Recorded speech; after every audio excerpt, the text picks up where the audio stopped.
Sometimes the smallest price hides the greatest mistake. The people of Dry Creek believed they were about to witness another ordinary auction. By sunset, they would remember it as the day $2 became heavier than a mountain of gold. The sun hung mercilessly above the frontier town, baking every crooked rooftop until the air shimmered above the dusty street. Horses stamped impatiently beside hitching posts, leather saddles creaked in the heat, and the scent of dry earth mixed with sweat drifted through the gathering crowd. Auction days always attracted people. Some came to buy horses. Others came for wagons. Many simply came because misery had become a form of entertainment. A rough wooden platform stood in the center of the square. Beside it stood a trader dressed in a faded black coat, his smile as sharp as a butcher's knife. At his feet knelt a young Apache woman. Her wrists were bound with coarse rope. Her buckskin dress was stained by weeks of dust and travel, but nothing could hide the quiet dignity in the way she held her head. Long raven-black braids rested over her shoulders, framing a face marked not by fear, but by exhaustion. Her dark eyes never searched for mercy, only for opportunity. The trader struck the platform with a cane, strong enough to work. He circled her slowly. Nose horses. He grinned at the crowd, stubborn as a wild wolf. But even wolves can be broken. Laughter rolled across the square. Someone shouted, "She ain't worth feeding." Another replied, "Give her a shovel and she'll still bite." The trader grabbed the young woman's chin, forcing her face toward the crowd. She jerked free before he could tighten his grip. The movement earned another round of laughter. "Start the bidding," the trader barked. Silence answered him. No one stepped forward. No one wanted trouble. An Apache woman carried more risk than value. The trader's smile faded. $5. Nothing. 3. Still nothing. He cursed beneath his breath. $2. A man standing near the edge of the crowd quietly removed 2 silver coins from his pocket. Cole Harper, a rancher known throughout the county for speaking little and keeping mostly to himself. His hat shaded tired gray eyes that had seen more lonely sunsets than celebrations. His worn brown coat carried years of honest work rather than wealth. Without saying a word, he placed the 2 coins into the trader's hand. The trader laughed. Sold. The rope was shoved toward Cole. He accepted it without pulling. Instead, he loosened the knot around the young woman's wrists. She stared at him in disbelief. The trader frowned. "You forgetting something?" Cole looked up calmly. "No. You bought her. I paid you." The trader shrugged. "Same thing." Cole didn't answer. The crowd watched curiously. The young Apache woman rubbed the red marks around her wrists, never taking her eyes off him. She expected the first command, the first order, the first insult. Instead, Cole simply stepped away from the platform. "If you want to walk," he said quietly, "walk." She didn't move. His calm unsettled her more than cruelty ever could. Finally she spoke. Her voice was low, steady, filled with quiet fire. "You'll regret this." Cole met her gaze without anger. "Maybe." He turned toward the road leading out of town. "You're still free to leave." Confusion flickered across her face. That wasn't how ownership worked. Not in her world. Not anymore. The crowd erupted into mocking laughter. "Give it an hour. She'll have a knife in your back." "You just wasted $2, Harper." Cole ignored every word. He began walking toward the edge of town, never once looking behind him. After several long seconds, the young Apache woman followed. Not because she trusted him, because she trusted the laughing crowd even less. Far beyond the last weathered building, 3 riders watched from the crest of a distant ridge. Their horses stood perfectly still. The tallest rider lowered a brass spyglass and fixed his scarred face on the disappearing pair. A cold smile crept across his lips. "So," he murmured, "the rancher bought her after all." He turned his horse toward the endless prairie. Let him believe he purchased a prisoner. His eyes narrowed beneath the brim of his hat. He has no idea. He just carried the last living witness straight to his own front door. Some prisons are built with iron. Others are built with memory, and those are far harder to escape. The road leaving Dry Creek stretched across miles of pale prairie, disappearing into rolling hills where the evening sun painted the grass with copper light. Dust drifted behind Cole Harper's horse in slow clouds. He rode at an easy pace, never once looking over his shoulder. Behind him, the young Apache woman walked. Not beside him, not because he ordered it, because distance still felt safer than trust. She studied every movement he made. every shift of his shoulders, every hand that rested near the revolver hanging from his worn leather belt. He never touched it. That unsettled her. Most men who bought people wanted obedience before sunset. Cole seemed interested only in reaching home before dark. Hours passed beneath a sky growing softer with every mile. When the ranch finally appeared beyond a line of cottonwood trees, she slowed. It wasn't grand. A weathered cabin stood beside an old red barn. A windmill turned lazily above a shallow well while a handful of horses grazed behind split-rail fences. Chickens wandered freely across the yard. Smoke curled quietly from a stone chimney.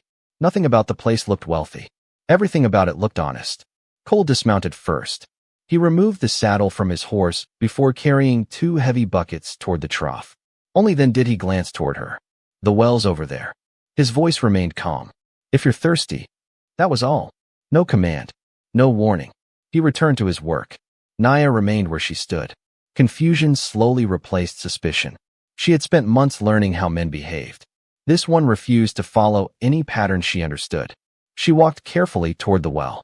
The wooden bucket creaked as it disappeared into darkness before returning with cool water. She drank cautiously, never taking her eyes off him. Cole finished brushing his horse before opening the barn. Inside, the familiar sounds of livestock echoed softly. He spoke to the animals more than he had spoken to her. There you go, Molly. The old mare nudged his shoulder. You've earned your supper. The horse answered with a gentle snort. Naya frowned. No one who treated horses with kindness usually bought women at auctions. The contradiction disturbed her. As twilight settled across the prairie, Cole carried a folded wool blanket onto the porch. He placed it beside a lantern. Next came a loaf of fresh bread, a small piece of cheese, dried beef, an untouched tin cup filled with water. He stepped back. You can sleep inside. Silence. Or outside. Another pause. Your choice. He disappeared into the cabin without waiting for an answer. The wooden door closed. Not locked. Simply closed. Naya waited. 1 minute. 5. 10. She listened carefully. No footsteps approached. No bolt slid into place. Only the crackle of firewood inside the cabin. She walked slowly toward the porch. The food remained untouched. She stared at it for a long moment before tearing off the smallest piece of bread. No poison. No trick. Only warm bread. The first warm bread she had eaten in weeks. She wrapped the blanket around her shoulders but refused to enter the cabin. Instead, she settled beneath the porch roof where she could watch every door and every window. Sleep never truly came. Only waiting. Inside the cabin, Cole sat quietly beside the fireplace. He unfolded an old map of grazing land, marked tomorrow's fencing repairs with a piece of charcoal, then blew out the lantern. He never once checked whether she remained outside. Far beyond the ranch, hidden among darkening hills, 3 mounted riders watched the cabin through brass spyglasses. The scar-faced leader lowered his glass. So, he murmured. He doesn't know. One rider shifted uneasily. We take her tonight. The scarred man shook his head. No. His cold smile returned. Let her begin believing. He turned his horse toward the gathering darkness. Hope is easier to destroy than fear. The 3 riders disappeared into the night, while the lonely ranch rested beneath a sky filled with silent stars, and neither Cole nor Naya realized that every peaceful mile between the auction and the ranch had brought danger exactly where it wanted to be. People who have lived through cruelty often mistake kindness for another trap. Morning arrived with a pale wash of sunlight. Spilling across the prairie, dew clung to the tall grass before disappearing beneath the warmth of the rising sun. Somewhere beyond the barn, a rooster announced the new day while horses shifted lazily inside their corral. Cole Harper was already working. He swung an axe into a stack of firewood with steady rhythm. 1 strike. Another. No wasted movement. No unnecessary words. Naya watched him from beneath the porch roof. She had barely slept. Every sound during the night had become another warning. Every gust of wind had reminded her of men who arrived after dark. Yet dawn had brought nothing except birdsong and the smell of fresh coffee drifting from the cabin. Cole finally noticed she was awake. He nodded once toward the table outside. Breakfast waited there. Warm biscuits, 2 boiled eggs, a tin cup of black coffee. He didn't stand beside the food. He didn't watch her eat. He simply returned to splitting wood. That bothered her more than if he had ordered her to the table. Nothing made sense. After he finished, Cole saddled his horse. I've got fence posts to replace. He adjusted the saddle strap. If you need anything. He paused. The barn's open. Then he rode away toward the western pasture. Naya waited until he disappeared beyond a low ridge. Only then did she move. Freedom. Or another test. She couldn't tell. The ranch stood silent. She walked through the empty barn. Leather bridles hung neatly from wooden pegs. Fresh hay filled the air with its sweet scent. Every tool rested exactly where it belonged. She noticed the gate latch on the horse corral. An idea formed. If Cole truly trusted her, he was a fool. She lifted the latch. The gate swung open. 5 horses burst into the open pasture, their hooves pounding across the earth as they scattered toward the hills. Naya stepped back. She expected shouting, anger, the sound of gunfire. Instead, nothing. Hours later, Cole returned leading every horse calmly behind him. The old mare followed as though she had chosen to come home herself. Cole secured each gate, checked every latch, patted the neck of the youngest colt. Only then did he glance toward Naya. You leave the gate open? His voice carried no accusation. She lifted her chin. Yes. Silence stretched between them. I wanted to know. Know what? If you're like the others. Cole looked across the pasture where the horses were already grazing again. They came back. That isn't the point. I know. Another pause. If I'd yelled. He shrugged slightly. The horses still would have come home. She frowned. You aren't angry? I'll fix the latch. He picked up his toolbox and walked toward the broken hinge. Naya stood frozen. Nothing in her memory prepared her for disappointment without punishment. Later that afternoon, she entered the cabin while Cole repaired fencing behind the barn. The small room contained little worth stealing. An old Bible, 2 blankets, a cast-iron stove, a shelf holding dried beans and flour. Beside the fireplace rested a worn leather pouch. She opened it. Silver coins. Not many. Enough to survive another season. She slipped the pouch beneath her buckskin dress. Quietly, she stepped outside. One horse remained saddled near the stable. She untied the reins, placed one foot inside the stirrup. Going somewhere. Cole's voice drifted from behind her. She spun around. He stood several yards away carrying a bundle of fence rails across one shoulder. His expression never changed. She expected him to reach for the revolver. Instead, he slowly set the rails on the ground. If you're leaving, he said quietly. Take water. She stared. He disappeared into the cabin before returning with a full canteen. Then he noticed the outline of the leather pouch beneath her dress. Their eyes met. For one endless moment, neither spoke. Cole reached into his pocket, removed 3 additional silver coins, and tossed them gently toward her. They'll get you farther. The coins landed softly in the dust between them. Naya could only stare. She had stolen from him. He had answered by giving her more. Far away, hidden among cedar trees overlooking the ranch, the scar-faced rider lowered his spyglass and frowned for the first time. Interesting, he whispered. She's beginning to doubt the only lesson the world ever taught her. His horse shifted beneath him. The man turned away from the ranch with cold patience. If kindness doesn't break her, he murmured, we'll make sure something else does. The hardest truths never arrive with thunder. They wait quietly inside forgotten places until someone is finally ready to see them. 3 days passed without another argument. Cole repaired fences, fed horses, mended harnesses. Naya watched, sometimes from the porch, sometimes from the barn loft where the smell of fresh hay covered old memories she wished she could forget. She no longer tried to escape, not because she trusted him, because every mile beyond the ranch still belonged to men like Silas Boone. Late that afternoon, the sky began to change. Gray clouds gathered over the western hills. The wind shifted, cool, restless. The horses sensed it first. Their ears flicked toward the horizon before distant thunder rolled across the prairie. Storm's coming, Cole muttered. He hurried toward the pasture to bring the livestock inside before the rain arrived. Naya followed at a distance. Dark clouds swallowed the sun. The prairie turned the color of worn steel. Rain began with scattered drops before the wind drove it sideways across the fields. One frightened colt squeezed beneath a damaged section of fence and bolted toward a rocky wash. Cole saw it. So much for easy evenings. He started after the animal. The ground had already become slick beneath the first heavy rain. Naya spotted the colt slipping dangerously near a shallow ravine. Without thinking, she ran. The frightened animal stumbled. She caught its halter just before it slid farther downhill. The colt jerked violently. Her boots lost their footing. She crashed against a jagged rock. Pain shot through her ankle. She bit her lip hard enough to taste blood, but never released the frightened horse. Moments later, Cole reached them. The colt finally calmed beneath his steady hand. Only then did he kneel beside her. "You hurt." She tried standing. The attempt lasted one step. Her ankle folded beneath her. She caught herself before falling again. Cole looked at the swelling. "You can't walk." "I can." She tried again. Failed again. Rain soaked both of them. Thunder echoed overhead. Cole removed his hat and wiped water from his eyes. "I'm going to carry you." Her shoulders stiffened immediately. "No, I won't touch you unless you say yes." The words disappeared into the rain. She searched his face. No impatience. No hunger. No hidden bargain. Only concern. Another flash of lightning illuminated the prairie. The storm wasn't waiting. Neither could they. After several silent seconds, she gave the smallest nod.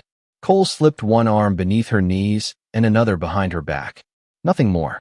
He carried her carefully through the rain while she held herself as rigid as possible. Back at the ranch, he placed her gently inside the barn where the roof muted the pounding storm. He fetched clean cloth, a bucket of warm water. Then he stopped several feet away. "You know your ankle better than I do." He set everything within reach. "You wrap it." Again, he stepped back, always giving space, always waiting. As she reached for the cloth, a loud crack echoed through the barn. One of the old storage shelves collapsed beneath years of rot. Boxes scattered across the floor. An ancient wooden saddle chest crashed open. Something wrapped in faded canvas rolled across the barn planks before stopping beside her boot. Neither of them moved at first. Cole picked it up. The cloth had nearly fallen apart with age. He slowly unfolded it. Inside rested an old silver pendant shaped like a soaring hawk. Its surface carried delicate engraved markings darkened by decades of time. The moment Naya saw it, her breathing stopped. Her fingers trembled. She knew that design. She had seen it once before. Not in memory. In stories whispered by elders around winter fires. Before either of them could speak, the sound of hoofbeats echoed beyond the storm. One rider approached the ranch alone. An elderly Apache man wrapped in a rain-darkened blanket guided his horse slowly into the yard. He looked toward the open barn. Then his eyes found the silver pendant. The old man's face turned pale beneath the rain. His gaze shifted from the pendant to Cole and finally to Naya. He whispered only 3 words. "It still exists." Outside, hidden behind sheets of rain on a distant ridge, the scar-faced rider lowered his spyglass and smiled without warmth. "So," he murmured, "they've opened the chest." His horse turned toward the dark horizon. The past has finally found them. The past does not disappear. It simply waits for someone brave enough to remember it. Rain continued tapping against the barn roof long after the old Apache rider dismounted. He entered slowly, leaning on a carved hickory staff polished smooth by decades of travel. His silver hair hung beneath a weathered hat, and deep lines crossed his face like dry riverbeds carved by time. His eyes never left the pendant. With trembling hands, he stopped a respectful distance away. "May I?" Cole looked at the silver hawk resting in his palm. "If it belongs to you." "It never belonged to me." The old man accepted it gently, as though afraid it might vanish. "It belonged to a woman named Apache." Naya's breathing became shallow. She had heard that name only once. Long ago, whispered by an elderly woman before soldiers drove everyone apart. "My mother's name," she said quietly. The old man looked at her for a long moment. "You remember." "I remember almost nothing." His shoulders lowered with sadness. "My name is Elder Dakota. I searched for this pendant for 15 years. Silence settled inside the barn. Outside, rain softened into a gentle rhythm. Dakota turned toward Cole. "Where did you find it?" Cole nodded toward the broken saddle chest. "It was hidden there." The elder closed his eyes. "Then Samuel kept his promise." Cole frowned. "My father." Dakota nodded. "Your father saved our people." The words hung in the quiet air. "When raiders attacked our winter camp, Samuel Walker found a pony and her little daughter hiding near the river." He looked toward Naya. "You." She gave Samuel the pendant. She begged him. His voice nearly broke. "To protect her child if anything happened." Naya stood perfectly still. "No." Dakota slowly nodded. Samuel agreed. But before he could return, his face darkened. The traitors came first. They burned everything. They took children. They killed anyone who resisted. Cole's jaw tightened. My father never told me. He couldn't. Dakota looked toward the cabin beyond the open barn doors. Some promises become too heavy for words. The elder carefully turned the pendant over. On its reverse side lay a tiny engraving almost hidden beneath years of tarnish. A soaring hawk, 2 crossed rivers, a single star, the mark of the Red Sky clan. Naya touched the symbol with trembling fingers. I thought everyone was gone. Most are. Dakota's voice carried quiet sorrow. You are the last blood descendant. Cole looked between them. Then why has someone been following us? Dakota answered without hesitation. Because dead witnesses cannot speak. The men who stole the children built fortunes from silence. If the last survivor lives. He looked directly into Cole's eyes. Their silence ends. A heavy knock echoed from the front gate. Everyone froze. Another knock. This time louder. Cole instinctively stepped toward the doorway. 3 mounted riders waited beyond the fence. The scar-faced leader removed his hat with surprising politeness. We're looking for a runaway Apache woman. His smile never reached his eyes. Heard a rancher might have seen her. Cole rested one hand lightly against the fence rail. No one's hiding here. The rider's gaze drifted past him. It lingered for one brief second on the barn. Long enough. He smiled again. We'll be back. Without another word, the 3 horses turned toward the prairie. Dakota watched until they disappeared beyond the hills. They know. Cole remained silent. They've always known. Dakota tightened his grip around the silver pendant. No. He looked toward the endless prairie where thunder still rolled beyond distant clouds. They know something far worse. He returned the pendant to Cole. They've finally found the man Samuel Walker trusted. His eyes shifted toward Naya. And the daughter they failed to erase. The strongest promise is the one a person keeps when no one is left to remember why it was made. Morning arrived wrapped in silence. The storm had washed the prairie clean. Sunlight glimmered on every blade of grass, and the ranch looked almost peaceful again, as though the previous night's revelations had belonged to another lifetime. But nothing felt the same. Naya stood beside the fence holding the silver hawk pendant in both hands. She traced its worn edges again and again, not because she remembered, because she wanted to. Dakota watched quietly from the porch. Memory doesn't always return. He smiled gently. But truth doesn't need memory to remain true. Cole emerged from the barn carrying a fresh saddle blanket. He stopped when he noticed them. You said my father promised to protect her. Dakota nodded. He did. Then he failed. The old elder looked toward the endless prairie. No. He was too late. There is a difference. Cole lowered his eyes. Dakota stepped closer. Samuel searched for years. He rode through military camps, mining towns, trading posts. He never stopped asking. The elder reached inside his blanket and removed a small leather journal wrapped carefully in oilcloth. This belonged to him. Cole accepted it slowly. The cover had nearly faded away. Inside were pages filled with careful handwriting. Dates, names, maps. Every empty page marked another place Samuel had searched. Near the back rested one final sentence. If I cannot bring her home, may whoever finds this never treat her as something that can be owned. Cole closed the journal without speaking. Naya watched his expression change. Not guilt. Responsibility. Footsteps approached across the yard. Dakota looked up. I should leave before sunset. No. Cole answered almost immediately. They know you're here. So they'll come. Dakota smiled faintly. They were always coming. Before anyone could answer, a distant cloud of dust rose beyond the southern ridge. 1 rider. Then 3. Then many more. They weren't rushing. They rode with the slow confidence of men who believed time belonged to them. Naya recognized the scar-faced leader immediately. Her heartbeat quickened. They found us. Cole studied the approaching riders. How many? Dakota counted without emotion. Too many. Cole quietly walked into the cabin. When he returned, he carried only 1 rifle. He checked the chamber, closed it, then leaned the weapon beside the porch door instead of holding it. Naya stared. Aren't you preparing? I am. That's all. He nodded once. If I carry it now, they'll expect me to use it. His calm almost frightened her. The riders stopped beyond the front gate. Silas Boone remained mounted while the others spread into a loose line across the pasture. His smile looked exactly as it had at the auction. Patient. Certain. He removed his gloves one finger at a time. You've caused me quite a bit of trouble, Harper. Cole rested both hands on the fence rail. I don't remember inviting you. Silas laughed softly. I've come for the girl. No. She's valuable. Cole looked toward Naya, then back at Silas. That's where you're wrong. Silas tilted his head. You paid for her. I paid the trader. Cole's voice remained steady. I never bought her. The words drifted across the quiet ranch. Even the horses seemed to stop moving. Silas's smile faded. Careful. Cole never blinked. If she wants to leave. He stepped aside from the gate. She walks. If she wants to stay. His eyes met Naya's. That's her choice. No one spoke. Not Dakota. Not Silas. Not the armed riders.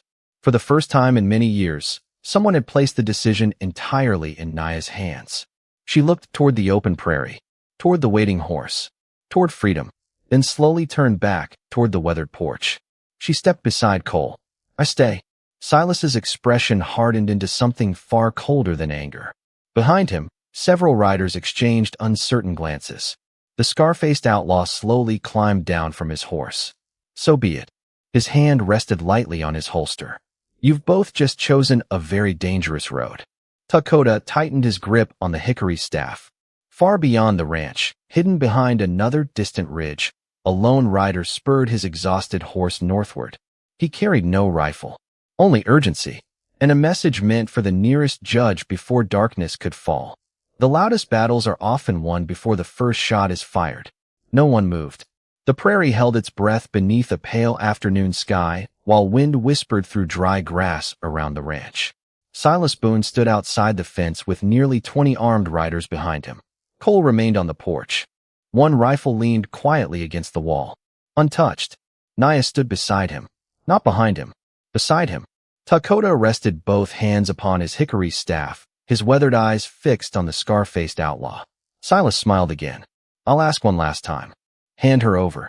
Cole answered with the same calm voice he had used since the auction. No. Silas sighed.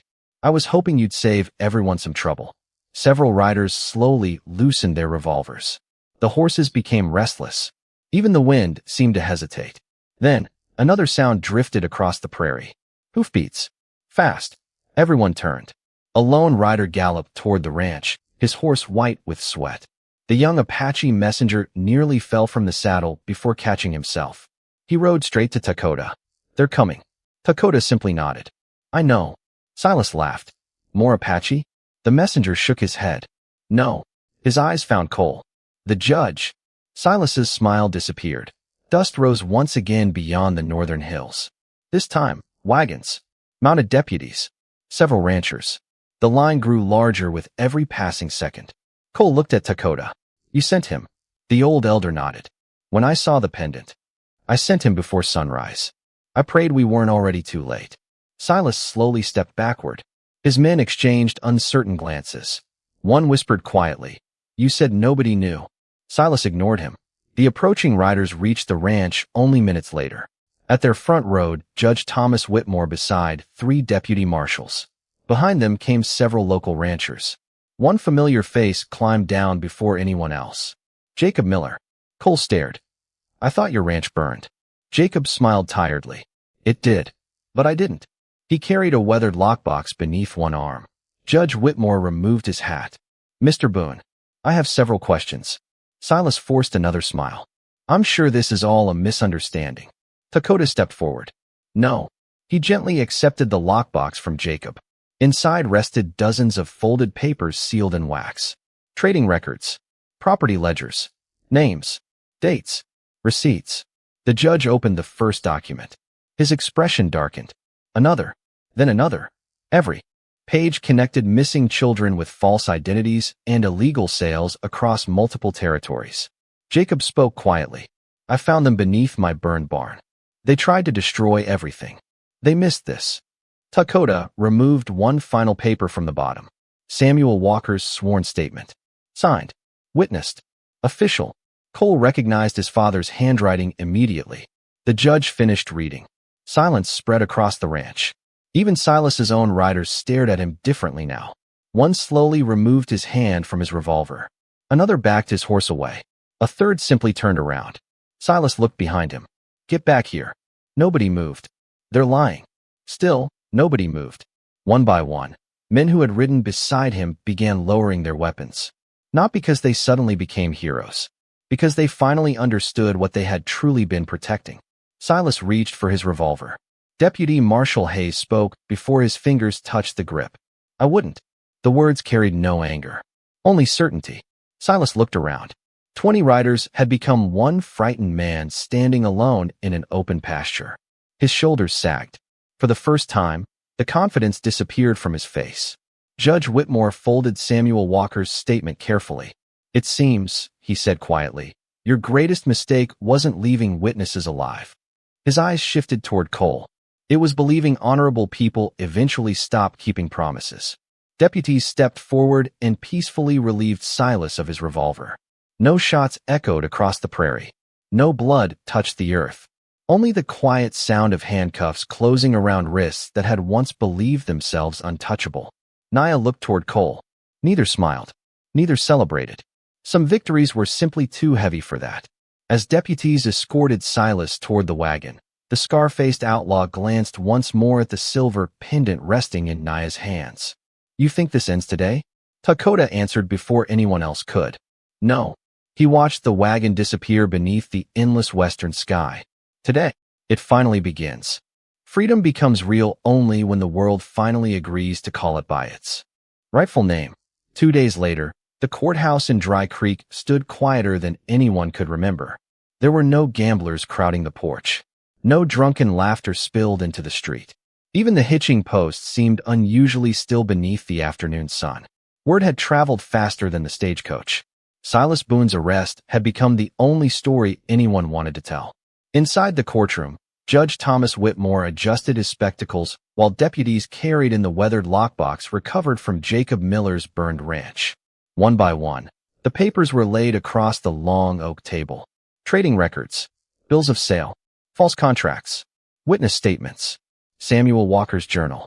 No single document proved everything. Together, they proved enough. Silas sat between 2 deputy marshals. For the first time since anyone could remember, he looked smaller than the room around him.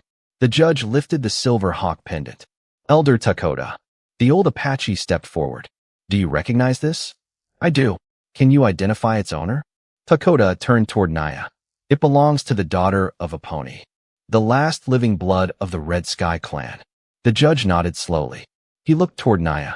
What is your name? She hesitated. For years, she had answered only to whatever strangers called her. Names had become dangerous things. Takota smiled gently. You still have one. After a long silence, she raised her head. Naya. The judge repeated it carefully. Naya. He wrote it across the final page before him. Then he looked toward the crowded courtroom. From this day forward, no person shall claim ownership over this woman. She is recognized as a free citizen under the protection of territorial law. The courtroom remained silent. Not because anyone objected, because everyone understood the weight of those words. Naya closed her eyes, not to hide tears, to remember the sound of her own name. Outside the courthouse, several ranchers quietly removed their hats as she stepped onto the wooden porch. No applause, no speeches, only quiet respect. Cole waited beside the hitching rail, just as he had waited at the auction, never reaching for her, never deciding for her. Takota approached carrying the silver pendant. He placed it gently around Naya's neck. It has found its way home. She touched it carefully. It always knew where to return. The old elder smiled. Just like people. Across the street, Jacob loaded the remaining documents into a wagon destined for the territorial capital. More arrests are coming, he told Cole. The names in those papers reach farther than we imagined. Cole nodded once. They won't disappear this time. Judge Whitmore stepped outside moments later. He handed Samuel Walker's journal back to Cole. Your father kept his promise. Cole looked down at the worn leather cover. I only finished it. The judge smiled quietly. Sometimes, that's exactly what honor looks like. As evening settled over Dry Creek, the small group rode back toward the ranch. The prairie stretched before them beneath endless golden light. No chains followed. No riders waited on distant ridges. Only wind moved through the tall grass. Halfway home, Naya slowed her horse beside Cole. I never thanked you. Cole looked ahead. You don't owe me thanks. You paid for my freedom. He shook his head gently. No. His voice carried the same quiet certainty it had carried on auction day. I only paid $2. The setting sun cast long shadows across the open prairie. Behind them, the courthouse grew smaller with every mile. Ahead, the lonely ranch no longer felt quite so lonely. And around Naya's neck, the silver hawk caught the last light of day, shining not as proof of a painful past, but as the first sign that the future finally belonged to her. Some people believe a life can be measured in dollars. Out on the prairie, they eventually learned that 2 silver coins could never equal the value of 1 free soul. Autumn arrived quietly. Golden grass rolled across the plains beneath a gentle western wind. Cottonwood leaves drifted beside the creek where horses drank without fear, and every sunrise painted the old Harper ranch with the warm colors of a world finally at peace. The broken fences had been repaired. The burned memories had not, but they no longer ruled the days. Cole Harper rose before dawn as he always had. He fed the horses, split firewood, checked the cattle. Some habits belonged to honest men long before tragedy ever found them. Naya no longer watched him from a distance. She worked beside him. Sometimes she laughed at the stubborn mule that refused every instruction except hers. Sometimes she rode across the eastern pasture wearing the silver hawk pendant beneath the morning sun. Neither of them spoke often. They never needed to. The ranch itself had learned their language. One crisp evening, Elder Dakota arrived once more. He carried no urgent news. Only a small bundle wrapped in buckskin. They have begun rebuilding the Red Sky Camp, he said. Families are returning. Children who survived are finding one another. Naya smiled softly. The expression still looked unfamiliar on a face that had spent so many years preparing only for sorrow. Dakota handed her the small bundle. Inside rested a pair of beautifully beaded moccasins. Your mother made these. They were finished the winter before everything changed. Naya pressed them gently against her chest. No tears came. Some grief had grown too old for tears. It had finally become peace. As darkness settled across the prairie, Dakota prepared to leave. Before mounting his horse, he looked toward Cole. Samuel Walker would be proud. Cole lowered his eyes. I hope so. The old elder smiled. He already is. The sound of hoofbeats faded slowly into the evening. Weeks passed. Winter hinted at the distant mountains. One afternoon, while Cole repaired a saddle beneath the barn awning, Naya walked toward him carrying something tightly closed inside her hand. She stopped beside the workbench. Without a word, she placed 2 silver coins onto the worn wood between them, the very same $2. The coins caught the afternoon sunlight exactly as they had on the auction platform months before. Cole looked at them, then at her. I don't need those. I know. They're yours. She shook her head gently. They never were. He pushed the coins back toward her. No. They bought nothing. They reminded one man to do the right thing. She looked at him for a long moment. You changed my life. Cole smiled faintly. You changed mine first. Silence settled between them. Not awkward. Not empty. Simply peaceful. Naya picked up 1 coin. She slipped it into the small leather pouch hanging beside the silver hawk pendant around her neck. The second coin she placed inside Samuel Walker's old journal before closing its worn cover. One belongs with my future, she whispered. The other belongs with his promise. Cole nodded once. That felt right.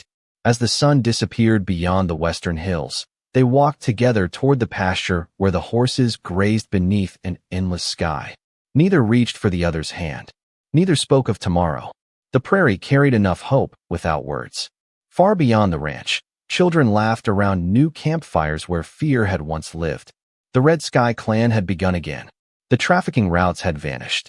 Silas Boone would spend the rest of his days remembering the silence of a courtroom where truth finally spoke louder than fear. And the people of Dry Creek never forgot the strange auction where a lonely rancher had paid only $2 for a native girl who promised he would regret it. Years later, whenever strangers repeated the story, someone in town always corrected them with the same quiet smile. No, he didn't buy her. He simply refused to let the wrong man keep her. Out here, justice never needed the fastest gun. It only needed one decent man who understood that dignity could never be purchased, freedom could never be owned, And the greatest promises were the ones kept long after everyone else had forgotten why they mattered.